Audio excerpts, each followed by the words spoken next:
You may pay your mortgage on time, but that doesn't mean you can't lose your home to foreclosure.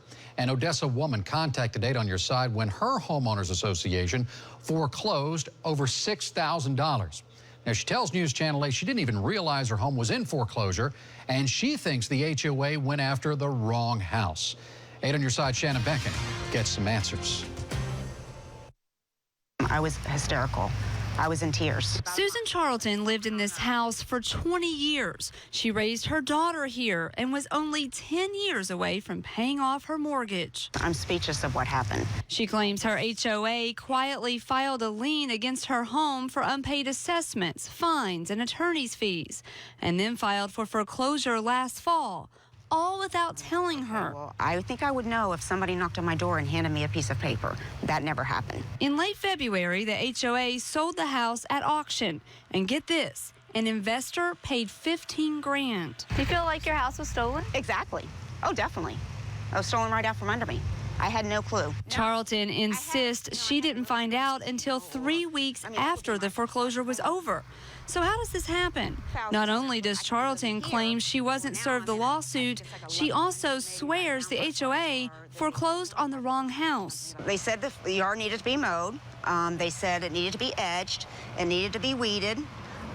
The bushes needed to be trimmed, which I don't have bushes, and they said my fence needed to be fixed, and I don't have a fence. She wrote a letter, sent it by certified mail to the HOA and the HOA's attorney. She sent these pictures showing big problems with the vacant home next door. And I sent them a letter. I gave them 14 days, never heard back from them. Assumed they realized that they made a mistake. Already out of her home, Charlton is trying to find out what happened. She called 8 on Your Side and was shocked when we found court records that show she was served notice of the lawsuit last September. I had 10 years left on a 30-year mortgage. Why would I leave it? That would be crazy. Attorney Stephen Hatchie is not involved in this case, but took a look at the court file.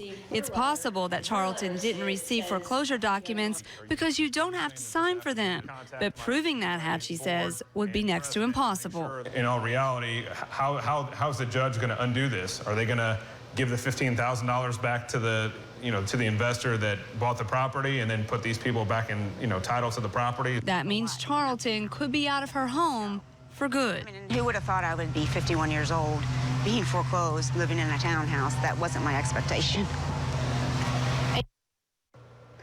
I've been trying to reach attorneys for the HOA for 3 weeks, but attorney Joseph Cianfrone refused to even call me back to discuss the situation. There's a whole story here about how you can go buy a foreclosed property for $15,000 and then rent it out in the interim. I'll save that for another day, but you've piqued my interest in that. I'll be on it. But it sounds like there's no hope for this woman to get her house back at this point. Unfortunately, Keith, it does sound like it's too late. The takeaway here for everybody who lives in a neighborhood with an HOA is to take these seriously. If you receive anything from your HOA saying you owe money, take care of it because they can foreclose and they can do it really quickly. All right. Thank you, Shannon. Some good information there.